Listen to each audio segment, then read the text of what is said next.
All right. So by now you should have access to the agent launch menu, which gives you pretty much access to everything that you need from here other than your email and Grasshopper. And so just a quick rundown of some of the functions or some of the buttons here on the menu. Obviously, the top button goes to the corporate website, which is at TruPowur.org. Most people are not really even aware of that unless they're looking up company information. What they see most of the time is going to be TruPowur.com, which is the front of the pricing platform. I should have had some of these pages preloaded for us, so let me go ahead and do that real quick. There we go. All right, so the top button here goes to the corporate website, which is updated with some information on our markets and things like that. So if you have questions, you can find this in your back office, but you can also find additional information here on the corporate website.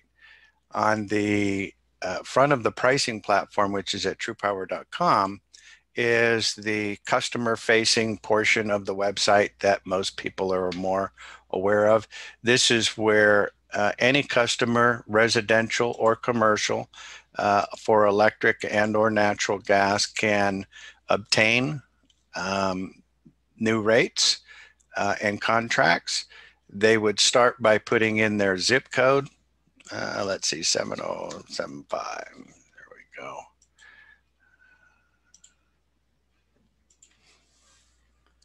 Sorry about that. Whoops. What did I do here?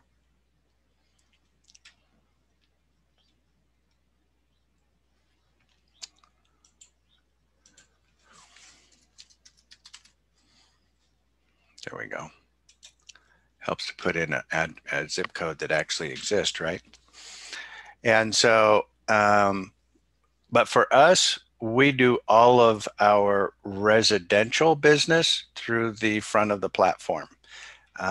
Any of the commercial, although a customer coming to the website can do commercial, for you and I, we do all of our commercial input through the back of the platform rather than through the front of the platform.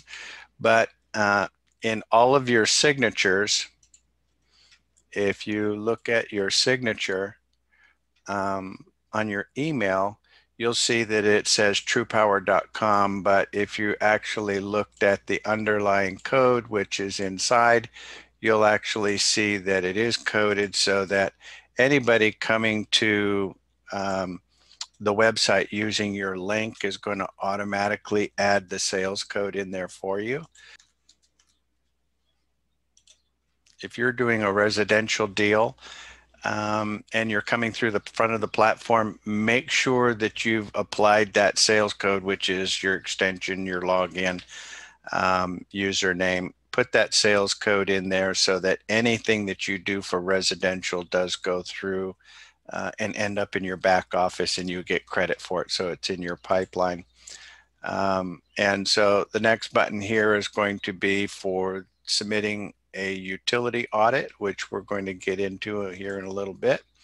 And this is where you will enter that information. So beyond that, you've got the Zoom link, which you used today, along with a place to request additional leads for different areas, some KWH calculator. If you're having some issues with connectivity, you can certainly check your speed just to make sure it's not something else, or maybe if it's your internet. And I was having problems with my internet all night going in and out because they're doing construction down at the end of the street. So I think they're trying to connect a new building. So PDF tools, which is very handy because a lot of times customers will send you a copy of their bill. They may have taken a snapshot of it with their telephone. And so it might be an image, We would much rather that you convert that to a PDF to enter it into the platform. And so if they do send you an image, jump over there and you can simply use the JPEG to PDF and upload a copy of the image, and it'll convert it to a PDF for you. So it'll make it a little bit easier. ESID search, which is handy for Texas market. Sometimes suppliers like Reliant and so forth may or may not put the ESID number, the account number, which is the meter number on the bill, and you might need to look it up, and you can certainly use that tool. Past Zoom trainings, and then of course the customer appreciation, which we'll get into here a little bit later. So I'm going to start here in a little bit more of a reverse order and start with the Dropbox, because that's really where everything kind of starts from anyway. So let's jump over to the Dropbox. And when you should not have to, you don't have to buy anything. If you had Dropbox on your computer previously, and maybe you had an account, or if you signed up and it's asking you to pay for something, you don't need to pay for anything unless that's something that you desire to do. You should be able to just use the link that support issued you, and it should open up in a window browser, a Chrome browser like this, where you have access to all of your folders. If you have some issues with that, let me or support know, and we'll address those things a little bit later.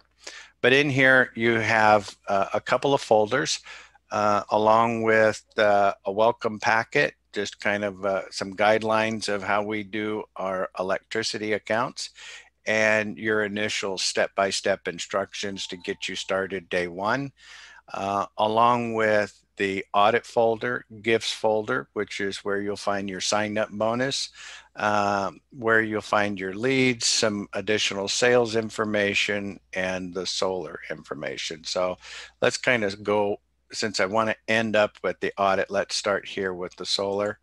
And so if you look in the solar folder, you're going to have a folder here where you're going to have personalized flyers that are already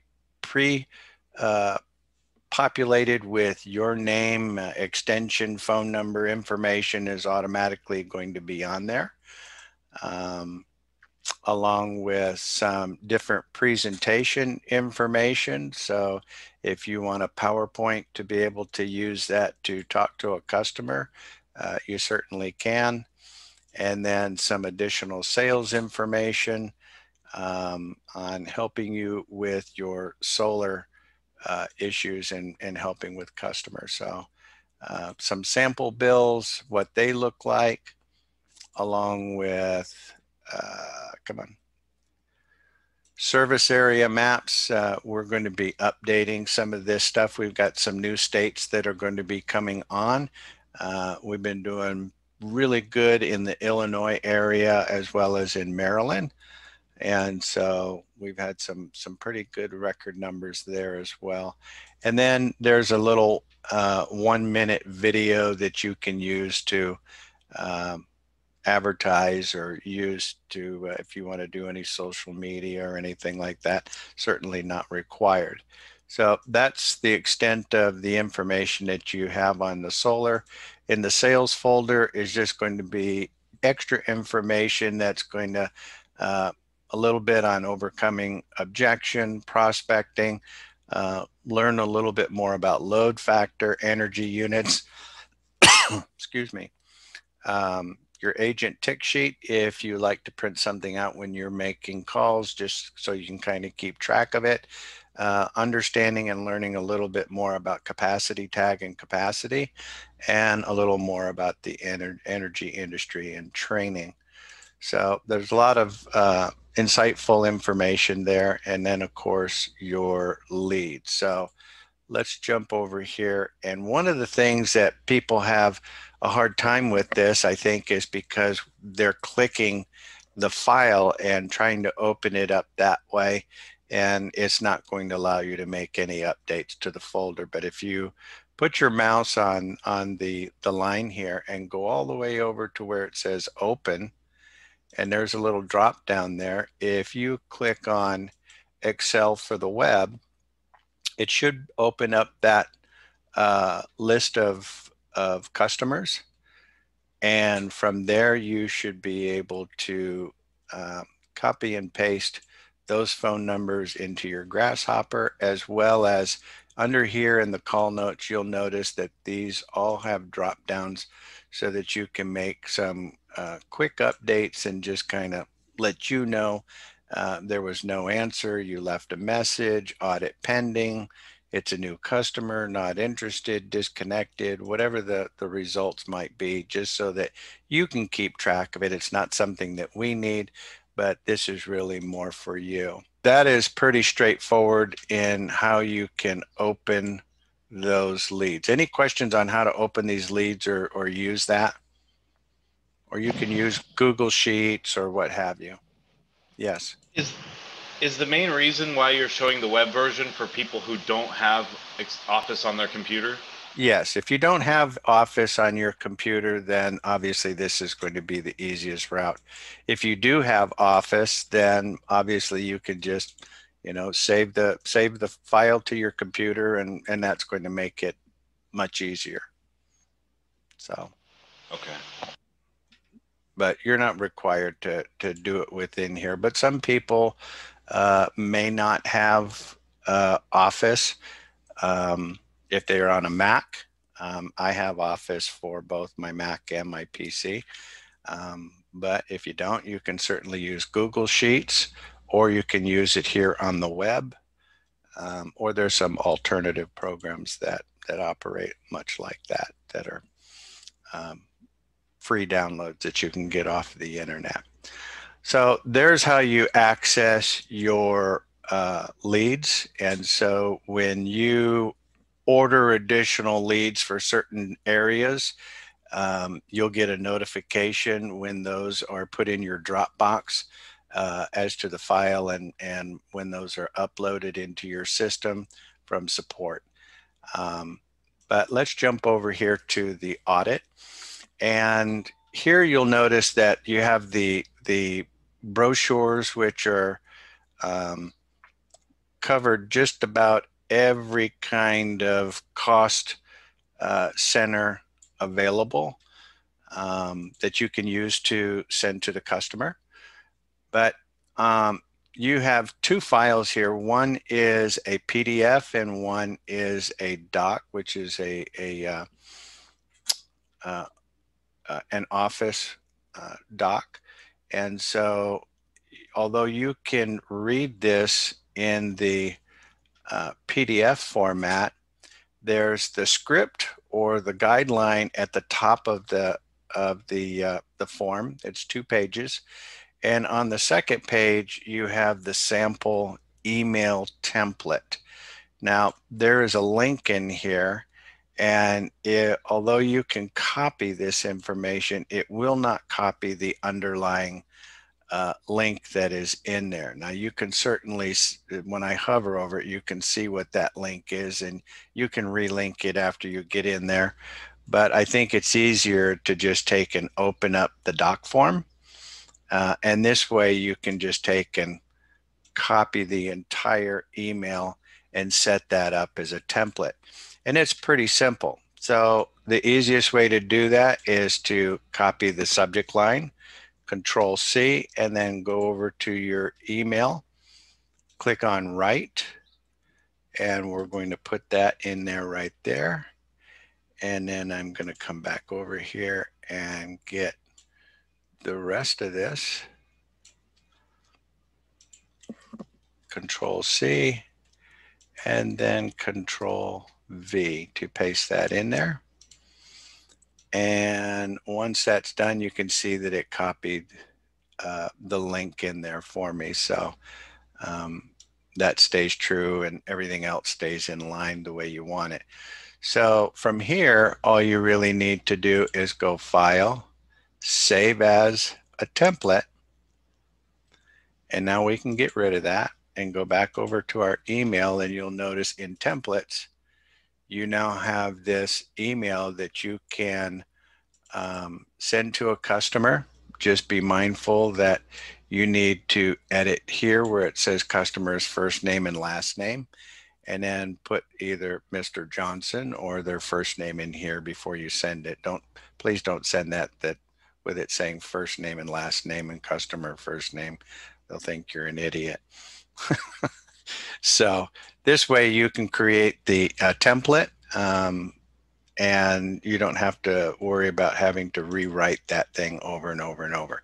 Now, as well, is you may want to attach one of the brochures, and the one that I like to attach more frequently is the utility bill auditing PDF. So if you download that and attach it to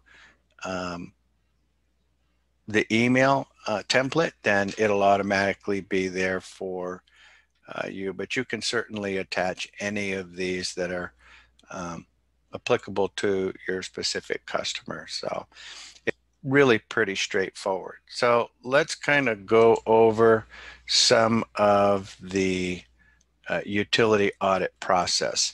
So when we're talking to a customer, obviously we're calling the customer in regards to their erroneous charges and billing discrepancies listed within the firm's utility invoices.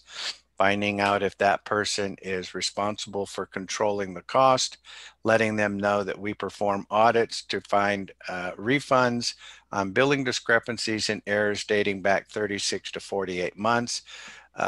In this time when so many companies are looking for ways to reduce their operating cost and or improve savings, this could not only provide you with added extra financial relief, but correct those errors to avoid additional cost in the future.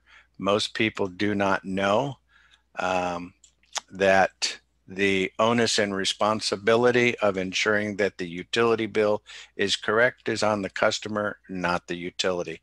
Utility companies overcharge customers to the tune of $60 billion a year and rising, so they like that revenue. They're not going to tell you. So needless to say, refunds can be substantial. Our organization reviews the utility invoices at no cost to them. We only are compensated if we obtain refunds for you through those refunds. So here's how we work. I'm going to send you an email with my company contact information and a link where you can attach a copy of your most current bill. After our auditors do a preliminary review, we will provide you with a client report and then let you decide if you want to go further. So they're going to get one of two answers. Either they're going to get a letter that states that there are no errors, that they have a clean bill of health and congratulations, or here's the errors and the estimated amount of the refund that we are going to obtain for them, and do they want to move forward. So there's obviously no obligation, but I've never had anybody turn down refunds, because not only does that mean that they're getting refunds for the audit going back 36 to 48 months, but it also means that's additional money that they're not going to pay moving forward in the future. So if the refund was $50,000 for going back 3 years, that means they're not going to pay $50,000 moving forward for the next 3 years. So it's a huge benefit to them. And then of course you have your email to follow up with them and send to the customer. Now, you don't have to stick to this literally word for word. Obviously, you want it to be feel like you're talking and not like you're talking, a sales pitch. And so even on this doc form, you can edit this, make some changes to make it a little bit more you, but we obviously want to stick true to what it is that we're providing for that customer. So we want to make sure that we're getting the message across and that we're getting the point to where we can issue them a utility audit email request so that we get the bill request. I mean, via the email. So pretty straightforward. The email that goes out to them, excuse me. Enjoyed speaking with you today per our conversation.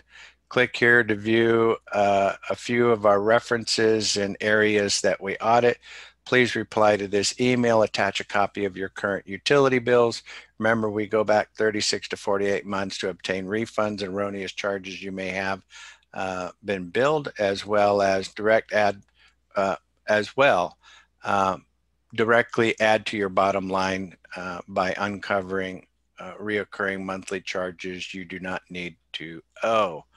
And so here are some of the cost centers that we've been able to audit for others in the past 23 years, including your electric, natural gas, water, sewer, waste removal.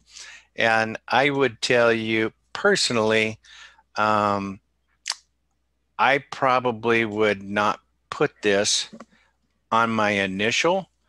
I like to keep it very simple and get the electric bill first. Don't overwhelm the customer. So maybe that would be a follow-up email. So you could make two templates, one with the list and one without the list. But that's my personal preference. Sometimes if customers just kind of get lost in the information, then they do nothing. So I think the path of keep it simple is always much, much better. Any questions up to this point? What's the turnaround for an audit?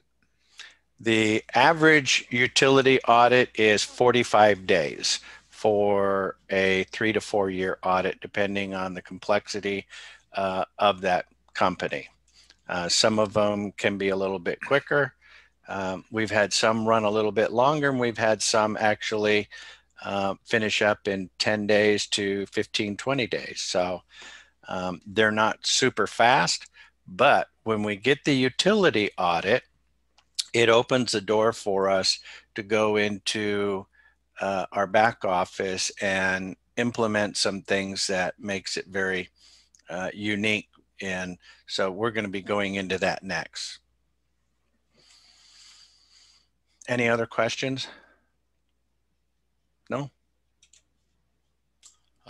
What is this? Sometimes they'll ask what the cost is to them. I mean, what is I know there's no initial cost, but obviously the company gets paid a percentage of what they find, right? We split the cost with the company on the amount of revenue that or the amount of the refund that we obtain.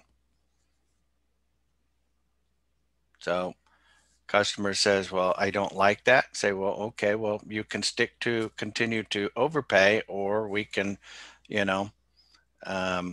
share in the savings. We're doing all of the work. And of course, then moving forward, they're not being charged. So they're not going to pay anything for future. So there's no future revenue out of it. It's just doing the utility audit. But one of the nice things that it provides is, obviously, when you get the utility bill, it provides you the information that you need it's a door opener that opens up everything. So you always have the utility audit underway, but then you immediately are able to jump in your back office and input or transpose that information into your pricing platform so that you can evaluate whether or not you can provide that customer additional savings on their electricity account.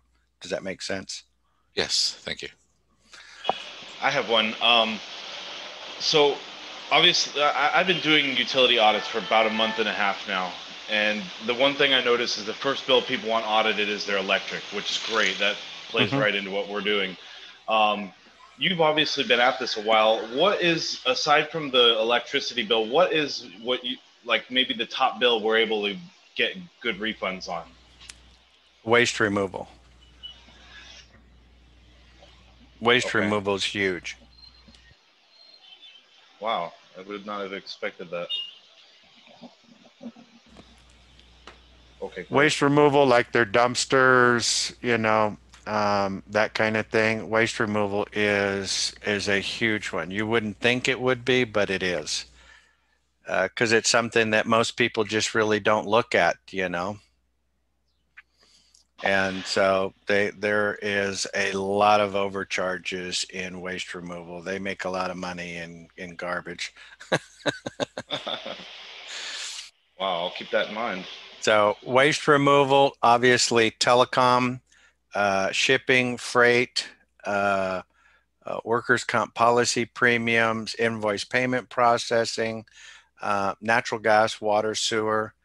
Um, all of those are huge benefits, and if you have a company that is large and is doing 401ks or 403bs, and you start doing their workers' comp policy premiums in some of those larger accounts, it can be very, very sizable, um, in the hundreds of thousands of dollars in refunds. So not only is that good for the customer, but obviously it's good for your wallet. So we want to make sure that we help both. Make sense? Okay. Yes. Hi, can you hear me? I can. Okay, terrific. Regarding our fee, which is 50%, I read also something about 24 months fee as well. If there is, it's usually going to pertain to telecom.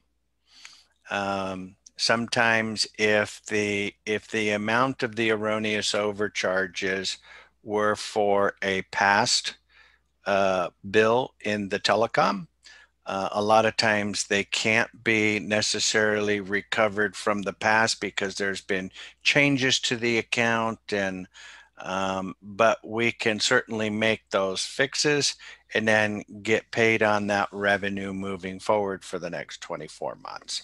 And then you would have recurring or additional revenue moving forward. But that's typically where you're going to find it, is in the telecom, I see. which is Okay. not a huge sector of what we do, but certainly Yes. there. Good Okay. question. Good And and, question. and and that 50% is non-negotiable, correct? That's correct. Okay. Yeah. You may get somebody that, says, well, they try to play smart and say, well, I'm going to go and um, get this done somewhere else. Well, good luck with that. Go ahead. Um, Really? yeah, you want a list? uh, here's your list of available opportunities. I mean, we are the only energy company out there that actually provides this additional service. We've been doing utility audits for 23 years. The utility audit division was actually part of another company that I sold, and they didn't want the utility audit division, which thankfully they didn't, because then I moved it over to TruPowur. um, and so it's been a huge, huge benefit for us. And um, the company that bought the old company, I think they went out of business. So, anyways, that was with Energy Pros. So, the yeah, the utility audit is a huge benefit because it opens the door for a lot of things. And so the biggest issue that you always have in trying to analyze somebody's account is getting a copy of their utility bill, right?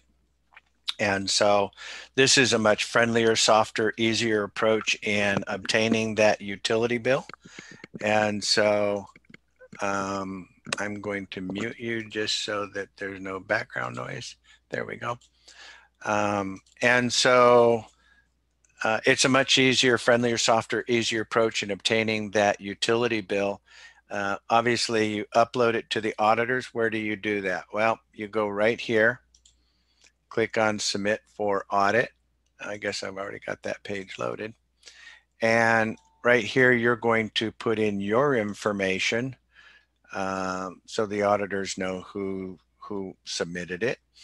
and then you're going to put in the client's information, their contacts, first and last name, their title, phone number, email, and then some information on the company name, address, excuse me, the type of business, website if they have one, and then the auditing information. And so from here, more than likely they've never been audited before. We want some sort of business description.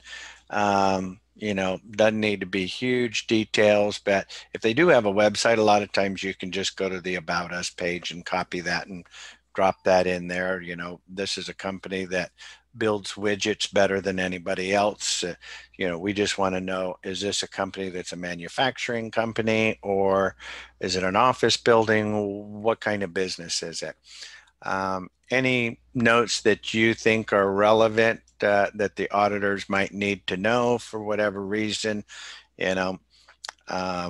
such as the name above is obviously the decision maker, but the decision maker wants you to follow up with Mary in accounting. So any kind of special notes that you need to add in there. And then of course, select whatever kind of bill that you're going to be uploading. And then right here is the place where you can attach those bills. And so once you submit those, usually within 24 to 48 hours, support will send you a verification, let you know that they've got everything and that everything is underway. Once you've submitted the bill for audit, then immediately you are going to want to jump over into your back office right here. Did I already get that loaded? Nope. Let me close these. And so you'll go right here. So you have the front of the platform, the back of the platform. So you're going to go into the back office and log in. If you've already logged in, it'll know it and just take you right on inside. So in here, just to kind of give you a quick overview of some of the things to expect, you have the place where you're going to add a new customer, which is what we're going to do. You also have a place where you can look at an instant quote. So what is the difference between these two here? Well, the difference between these two is this requires you, the add a new customer link requires you to add in all of the customer information before you see any pricing. The instant quote is going to give you pricing before you enter the customer's information. If you have their utility bill, I would much rather that you use add new customer. One of the things that I like to do is when I have that customer's bill and it's a PDF or an image file or whatever you have, and it's open on your screen, a lot of times it makes it very easy if you just grab a notepad so that you can see it off to the side, and then you can certainly type all of the stuff that you need off of the bill so that it makes it easier when you come into the platform to just copy and paste that stuff in there. That's one way that makes things a lot easier for me anyway. Otherwise, just by simply adding the customer, you'll go through that, and we'll do that in just a moment. You have a place where you can check your commission report so that you can see what's pending, what's being paid, what's being issued. And then of course, you have all of your information on customers in your system. So anything that you do through the front of the platform, as long as you have that sales code applied, it'll remember it. You see, I didn't have to add it again. Anything that you do residential through the front of the platform is going to end up back here in the back of your platform. So you're going to see everything. Excuse me, you're going to see everything.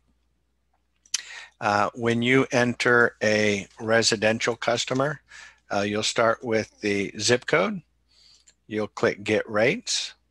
And from here, you will be able to look at the rates that are available for that area, terms, and you won't see any savings until you put in a current rate. So let's say if this customer was currently paying 11 cents for their electric and you hit requote, and now it's going to create a new field here, a new column that will actually show you how much that customer will save by switching to just energy at 7.5 for a 24-month contract.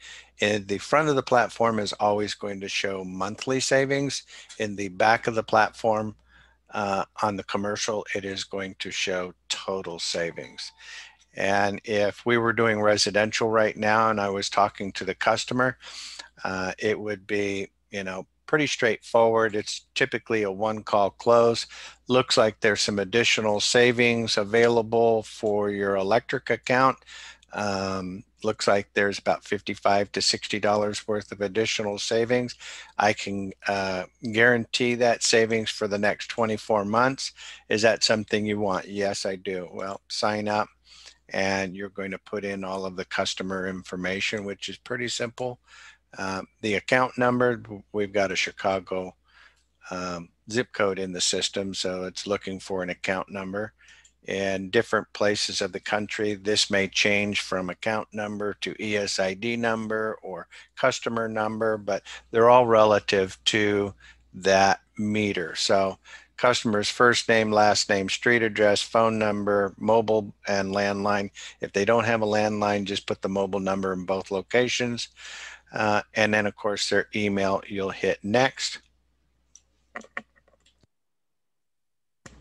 It'll go to a verification page, which is just going to type out everything that you just entered to make sure everything is correct. It may go to a page that evaluates the address. So if you've typed 123 Main Street with STREET, the recommended in the system might be abbreviated with ST. If the system is telling you that it's in there that certain way, just go ahead and accept it that way and put it in there unless there's some obvious differences in the address, and you can override that. Once you've submit and complete and hit done, it is going to email the customer a verification link. All they need to do is open their email, click the link, and once that's done, the account has been verified, and then that's all you really need to do in order to put in a residential deal. It's pretty simple, straightforward. You don't make that much money on residential deals, so I probably wouldn't spend a lot of time focusing on it, but anything you do through the front of the platform will certainly end up in the back of the platform, so you can monitor that. These first three fields where you see the contract number, the DBA or name here, and the status is fixed. You cannot alter this. Any of these other fields to the right, you can certainly edit how you want these fields. You can change their order. You can also go in here and select different things that you may or may not want to see. And so you can basically set this up however you want and create a name for it, and it will be in your list like this. Now you'll have some default here that it will probably be defaulted to all activity. And if you want to change the default so when you open your back office it looks however you saved it, then just click the star on whichever one you want that to be. And so the next time you open it, it'll always look like that until you select something else. So you can save however you want this to look. So you can edit this. So this is something that we did last year to make it a little bit easier because some people want to see certain things different than others. So it gives you an opportunity to kind of adjust this however you want. Up here, you're going to see a list of tasks that are needed to happen. So if you've got any contracts or things like that are coming up, you'll see that there. Any kind of notifications that are updates, and they'll be shown here. And then this is probably really key here, is having the market updates, is being able to look in the market update. So we haven't got our update for today just yet, but yesterday, if you look at yesterday's market updates, it's going to show you the commercial matrix rates lower than the utility rates are in these particular areas for Connecticut, DC, Maryland. So you can kind of see what those rates are and where you can spend your time and focus, right, where you can do the most good for customers. So if you're thinking about marketing or talking to customers in different states, you might want to take a look here and see which ones are going to provide you the best amount of value so that you can transpose that to the customer and obviously win more deals. So, and then of course, if you have any renewals that are coming up, they'll be shown down here at the bottom of your list. So you need to make sure and handle those. So they will come up, and you'll also get an email which will notify you, letting you know that you've got customers that are due for renewal. So that kind of handles that. This contract number is not the contract number to the customer between the supplier and the customer. This is an internal TruPowur number that is our internal. It's, if you look at the number here, you can see that this is obviously one in Texas, this is in Pennsylvania, this one's in Illinois, this one's in Ontario, or Ohio, Ontario, this one's on Ohio, Rhode Island. So you can tell by looking at that real quick where it is located, and then each one is assigned a new number. So you can access that information just by clicking on one of these numbers, and it'll pull that information up. So real quick here, let's look at the instant quote. From here, you are really just wanting to get a quick idea as to where the market is for a particular customer. So we'll put in the zip code for that area. How much revenue do they have? You can, I mean, how much usage do they have annually? Let's say it's 200,000 kWh. What kind of mills do you want to charge? And then, of course, it's going to automatically know the utility based on the zip code is ComEd. And then what are they currently paying? So if this customer was currently paying 7 cents for their electric, you can put that in there, and then it will update the system. So from here, you should be able to come down, come down, and you're always going to see the best three, which is typically going to be 12, 24, 36 up here at the top. And then down below it, you're going to see the entire list of available rates that are for that particular area. So right here, you can see that there are 66 plans showing. Well, if you come over here to terms and select all, that number just went to 70. So not too many more, but a few more. And so I like to sort mine by savings versus price. So it's going to put the accounts that have the greatest amount of savings at the top. So on this particular customer, lowering their rate from 7 to 6.459 on a 36-month term is going to save that customer another $3,200, and my commission would be $2,400. So not too bad. So, and from here, if you're wanting to do a sign up, then you click sign up, and it will take you to the page where you fill out all of that customer's information. Let me jump back over here.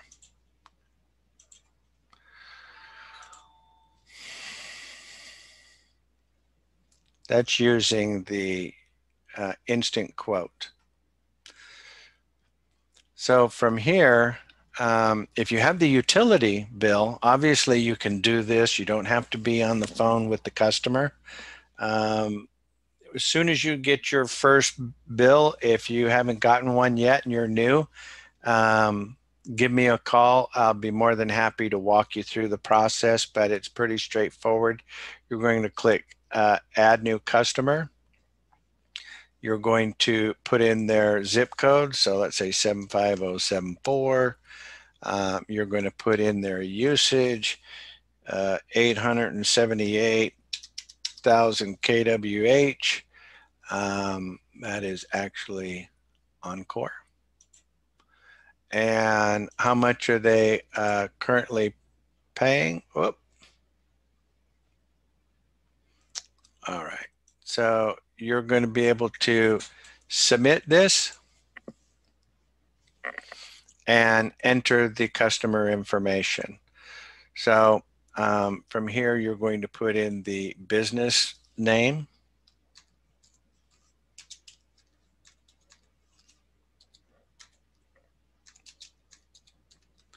I like to put the business name only, all in caps, and then upper lowercase for everything else, just because it makes it easier to decipher in your back office when you're looking for businesses versus residential.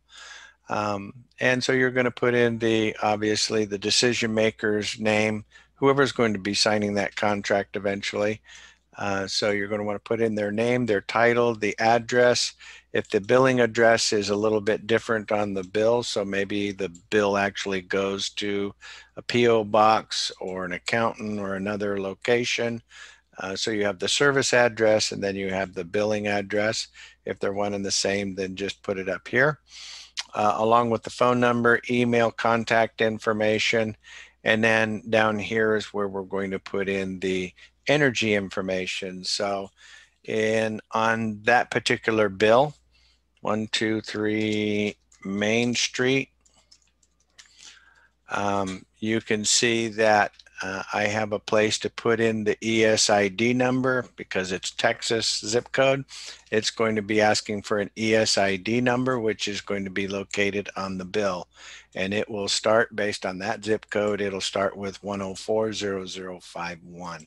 So you'll know what to be looking for. If you see more than one ESID number, that means they have more than one meter. And so each one of those meters typically is going to have a slightly different location. So we're going to take the first meter, put that information in there, and then hit add another location. We can certainly take the information from location 1, put that in there, and put unit 2 or whatever the slight differences might be. Maybe it's, service bay or something like that. Put in their usage and the supplier information. Once all of that information is in there,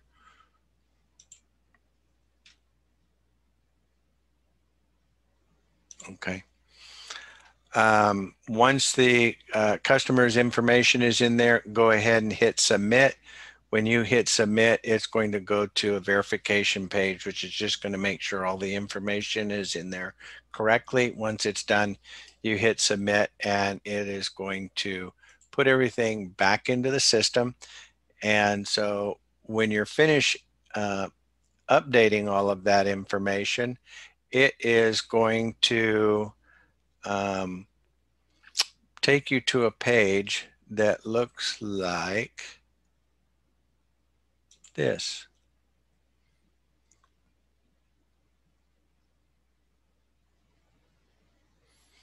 So after you enter all of the customer's information and do the verification, it is going to end up at a page that looks like this. So you're going to see the customer information that you just put in right here. you're going to see, I mean, some of the information about their electric, the customer information, your information's over here.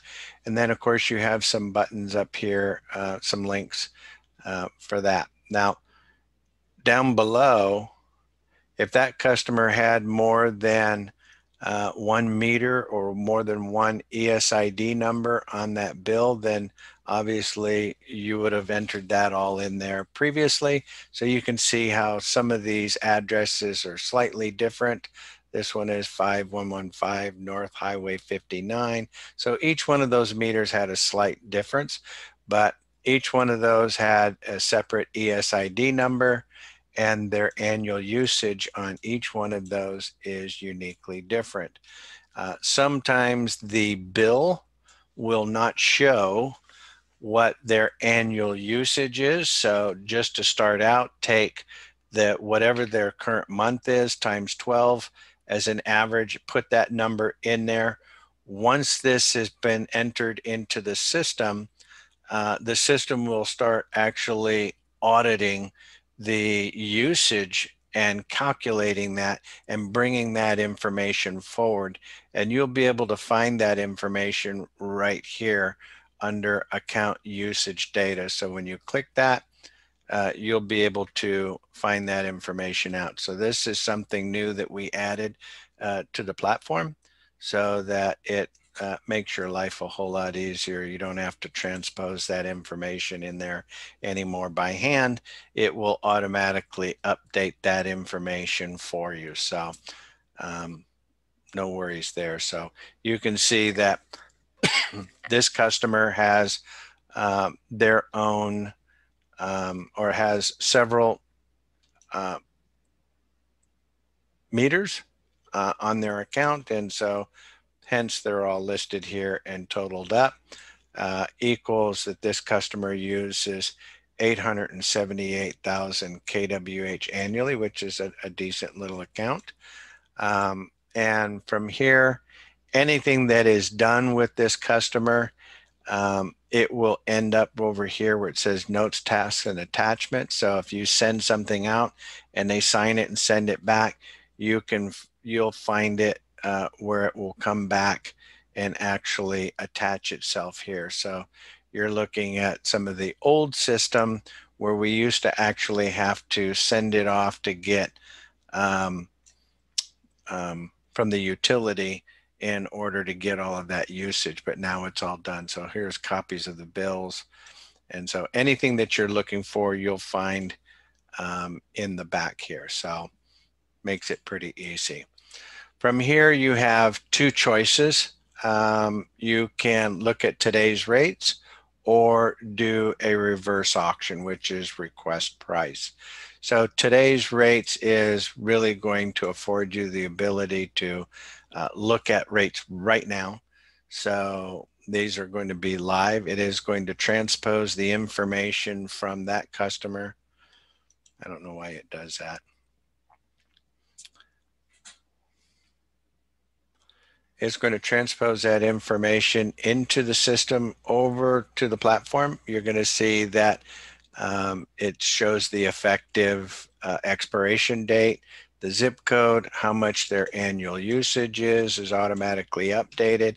And then of course you can set your mills to whatever it is that you want to charge this customer. So if you were wanting to charge this customer 7 mils, it is going to update the platform. And so when you come down here, again, you're going to see the top three, 12, 24, 48 in this case.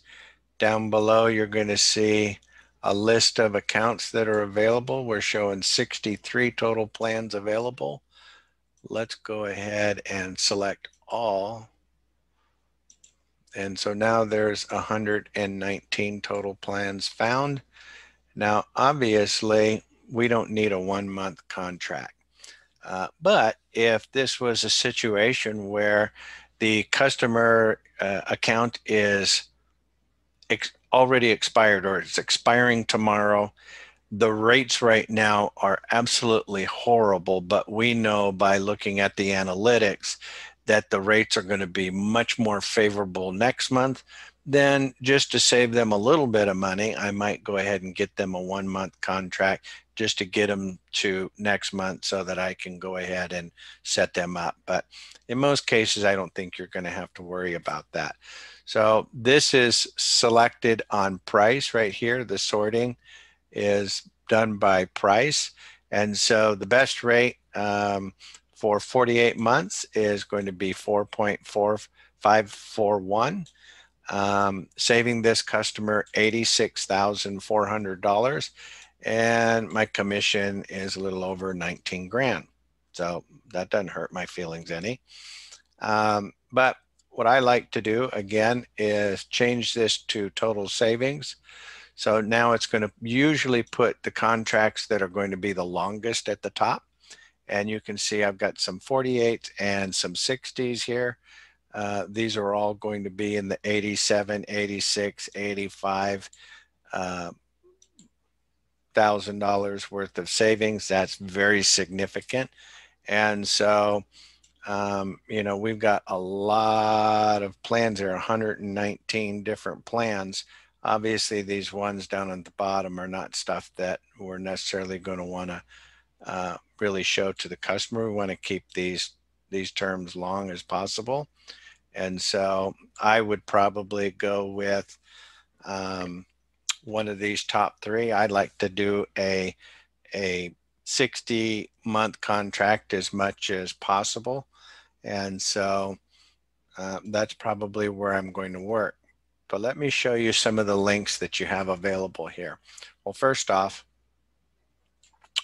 right here where you have this energy quote bar, if you click on that, it'll actually open up and it's taking information and doing analytics in the background. So you can see that where we are right now at 4.67, that obviously the rates are down here in the green. So if you're anywhere from a third to in the yellow and down is pretty doggone good, because what it's doing is it's taking the analytics and it's looking at the past 2 years worth of usage, and it's also looking at the next year moving forward and basically calculating that and saying, okay, based on where we are today and this customer's usage, whatever the rates are today, how are they going to compare against the analytics for the next year? In other words, if this was way over here in the red, it would mean that the analytics are telling you that there's obviously going to be some rates that are going to be more favorable in the future than they are today. If you see it down in the green like this is basically telling you that the rates that you have today are probably going to be more favorable than anything you're going to have in the future. But you can certainly weigh in on that by going and looking at the analytics, which we'll show you here in a little bit on how to do that. But you can also look at the rate calendar. So if you click the rate calendar, it is going to open up a window and it's going to show you the months, so you can move forward on this calendar and change the months so that you're looking at different month terms, and then you can also move forward. So you can see these green months as you kind of move through the scales to really kind of verify and look at that. So that's something with the rate calendar that we've added to the system as well. Now, beside that, you have email a link to the customer, which is real simple. You can click the link.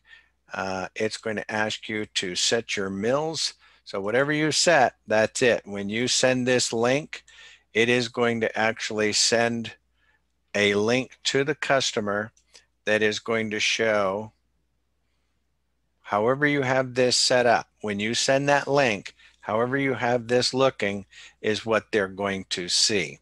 So, excuse me. So if you send that link and it looks like this, they're going to see everything except your commission. So when they open it, and it's going to be live. So when they click that link today, it's going to look just like this. If the market is a 1/10 of a cent higher tomorrow and they click the link, it's going to be a live active link, which means it's going to show the supplier's name, it's going to show the rate, it's going to show the term, the amount of the savings, and a sign up button. Remember, there's information is already tied into the system. So if they click on a sign up button, it's going to automatically pull the contract for this supplier, because that's the button they clicked for. It's going to pull the contract for that supplier for this particular state. It's going to fill it out for them and then send it to them in a DocuSign type of an electronic signature request, so that they open it, type in their name, hit enter, it comes back, attaches itself back to the platform, and now you have a commissionable event. But it's not going to show the commission, just to answer that question. So it is going to be a live link, and it'll stay live for as long as they're in the system. They could click that link every day for a year or two. That link stays active, until they're killed. So at any rate, that is going to be an active, and so it'll automatically update based on whatever the market is.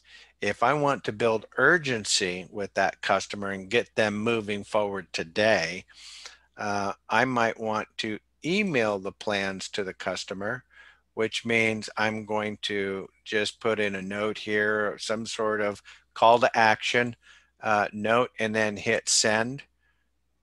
And what is that going to do? Well, it's going to send a snapshot of what it looks like, and what they will receive will look something like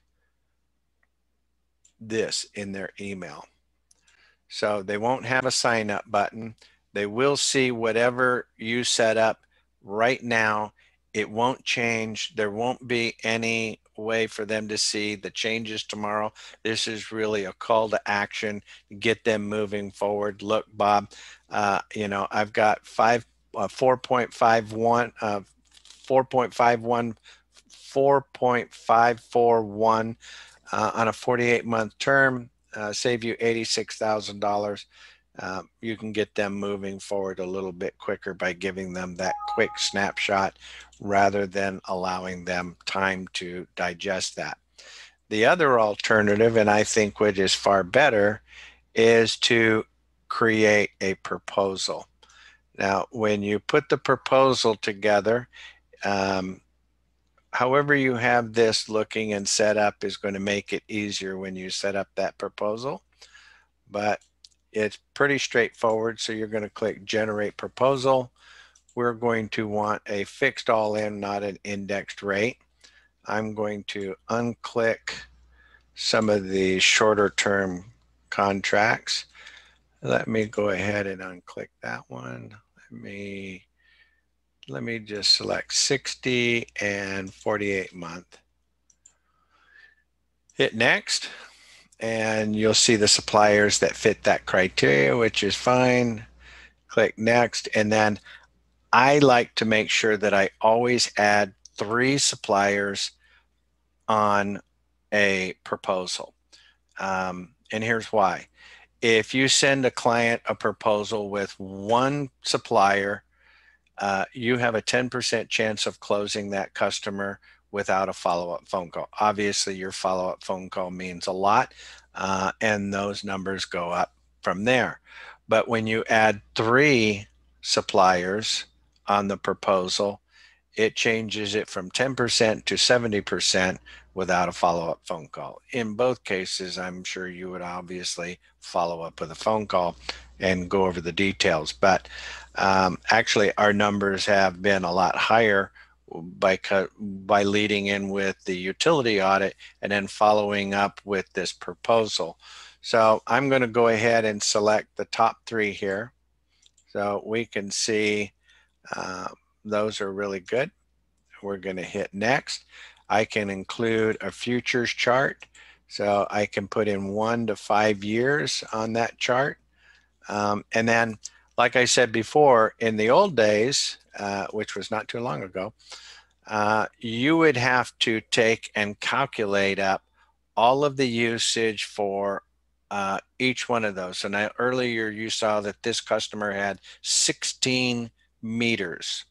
So now imagine going through and looking at February and then getting the number for all 16 meters and adding that together and then putting it in February, then going into all 16 meters and looking up March, adding all of those together and then putting it in here. It was very time consuming. So by automating all of that as made it so much easier because we're actually pulling the data live. And so it transposes that information into the platform for you, saving you a lot of time. And then from here, you click generate.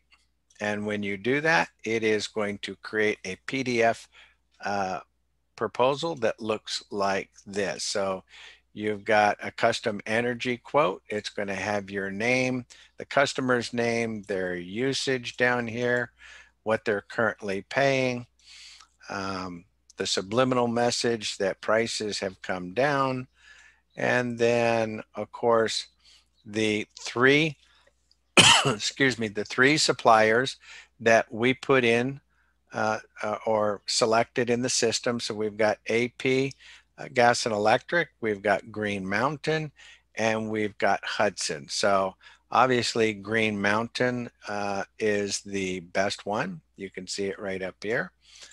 But you do have three comparables. And so what does that provide the customer? Well, by switching over to Green Mountain, it's going to save them $25,000 a year, or a total of $100,414 over a 48-month term. That is going to be a 40% savings over what they have right now. Is that significant? Absolutely. And then of course, it's also going to take, based on the past 12 months worth of usage and all of that, it's actually going to show what their future electric bill should look like should they use energy the same way that they were using energy last year, which is pretty atypical. So if, last year their February bill was, $3,500, they can now see that it's going to be $2,900. So it gives them kind of a snapshot of what they should expect their bills to look like moving forward. It'll also provide some additional information where it shows the analytics for the past couple years and moving forward. So obviously, if we're right here in the center, you can see that the market is just going to get more aggressively higher. It does come down a little bit later, but obviously it's an advantage of taking, or it's an opportunity to take advantage of rates today, which are more favorable for that customer. So here's what I like to do. Take the company name, Control C, and you'll see that this is called proposal. I don't like to send it to the customer as name proposal. So I will right click, go save as,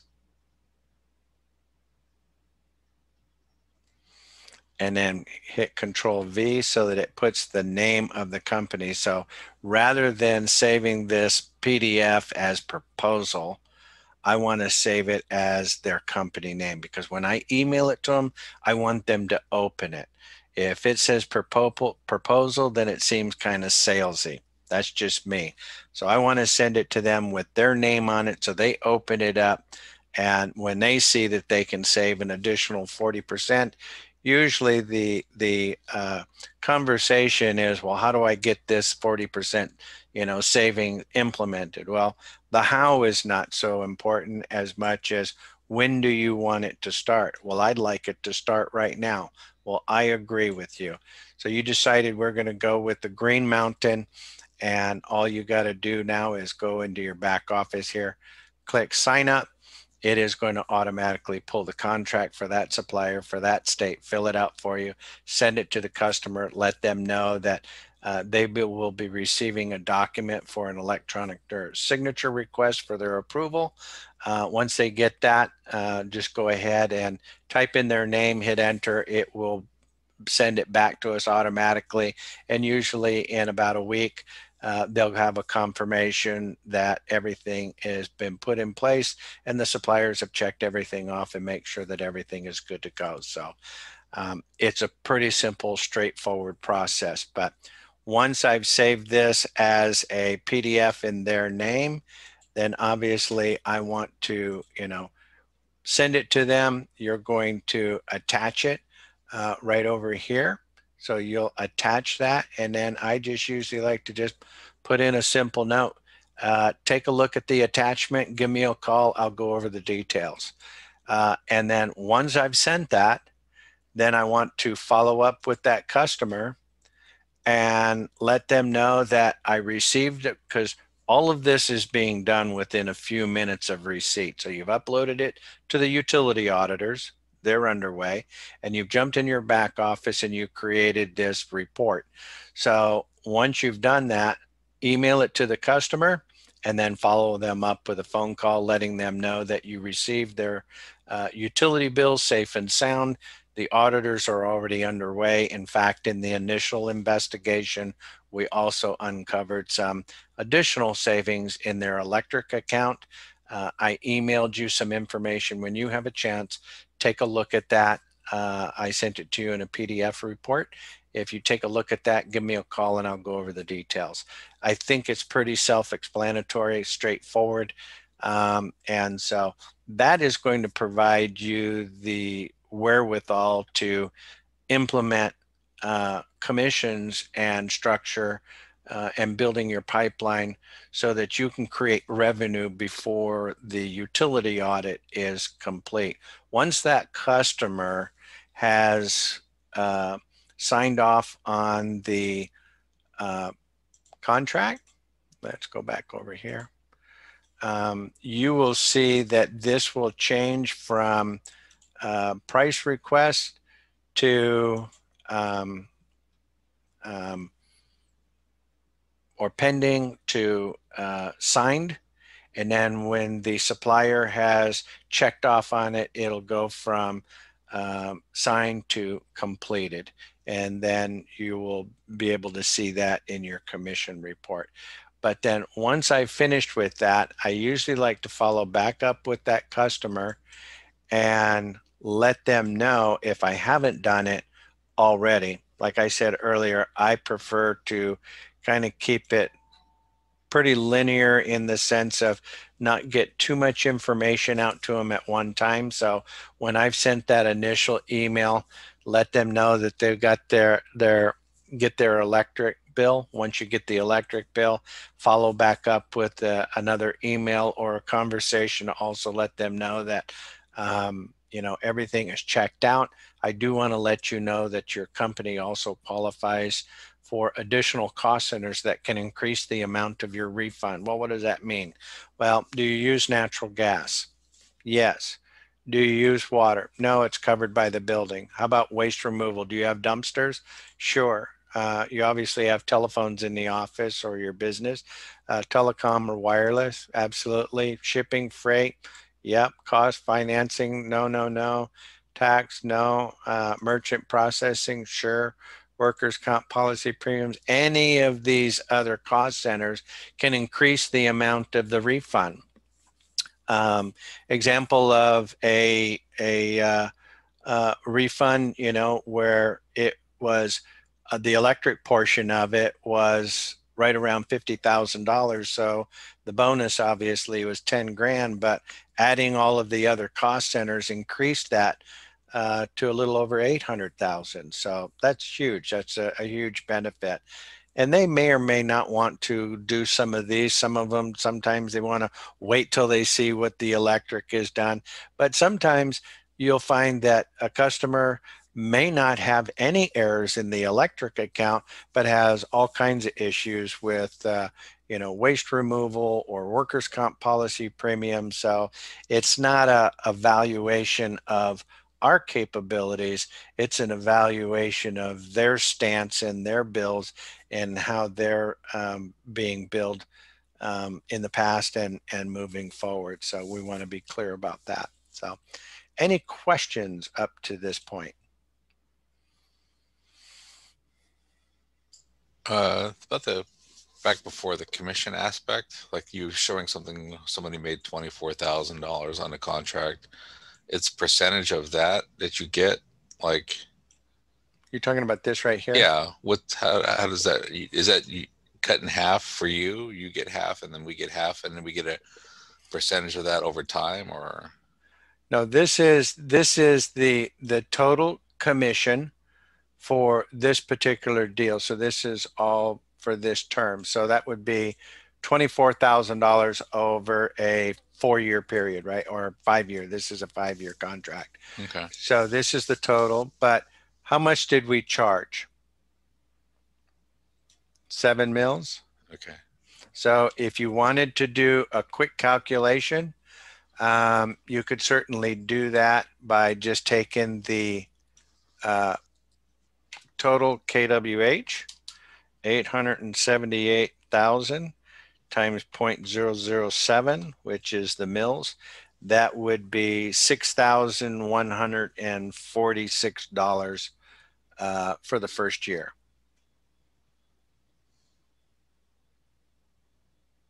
Does that make sense? And that's our cut? Is that what you're saying? That's the total, 6146. So if you are an agent, then you would divide it by 2. That would be $3,000. $3,000 up front, and then take that $3,000 and divide it by 12. It's going to be $256 a month thereafter. That makes sense? Yeah. Okay. So this is the total of the commission for in this case 5 years at $5. Now you can change the amount of the the mils. The default on your platform is going to be 5 mils, which is probably, I would say, that is what most people just kind of go along with. But sometimes you'll have a customer that has a bill that is actually is priced not too bad. And so you can see that now by changing that to 5 mils, this number moved a little bit based on the total amount. So now when I look at it, my commission is 17,000. The amount of the savings has gone up. So sometimes these slight little changes here can make a huge amount on the commission, but not have a huge effect on the rate. Whereas before that was 5.0, now it's 4.8. So if I had a customer that was sitting at 5.5 rather than 7, and I wanted to sweeten the deal a little bit, I could obviously make a change in the mils to have that reflect however I want it to look. Why does the mils only go up to 15? I wanted to do one at like 30 the other day. I couldn't get that high. Yeah, good luck with that. No, in fact, most suppliers just kind of, I wouldn't necessarily say frown on it, but they kind of frown on anything over 10 mils. In fact, most of them, a lot of them, 10 mils and higher, they split it.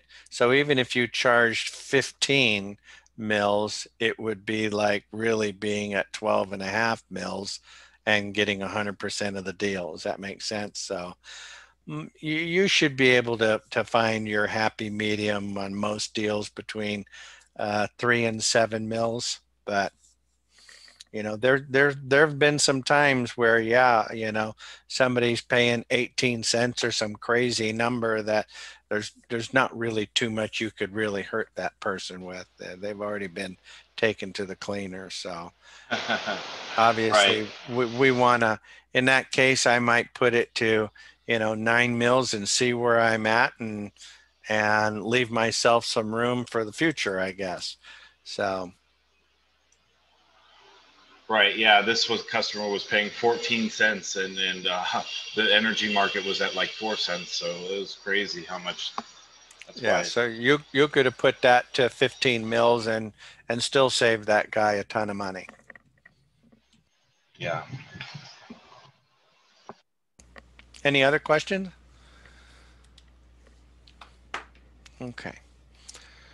Let me jump over here and let's see here. So we've gone through the utility audit platform, uploading a bill, the pricing platform, a little bit about the commercial Dropbox. So we've kind of covered some of those angles, and this might be a little bit confusing for some because we've kind of gone back and forth between several different things, and this has given you a pretty broad spectrum of what you're doing. Here's the key. Open with the utility audit. Don't talk about solar. Don't talk about electricity accounts. Stick singular with the utility audit. Once you get a copy of that electric bill, then give me a call. I'll walk you through the process and how to do a proposal and send that to the customer, and so that you can open up the second stage, which is, in my opinion, more important than the first stage, because the utility audit takes a little more time, but it provides us everything we need to open the doors for customers moving forward. So the only thing that I didn't touch on right now is the solar. We're making some changes on there and some bonuses that we'll have available that we'll talk about next week. But I think that, you know, especially for a lot of the newer people, keeping it straightforward with the utility audit as your door opener, getting those 3 to 5 bill requests a day, and getting those followed up with the quotes, so that we can send out that report to each one of those customers and get them on board. Most of the time, you're going to find that if you are in your back office, outside of, let me go back over here to the dashboard.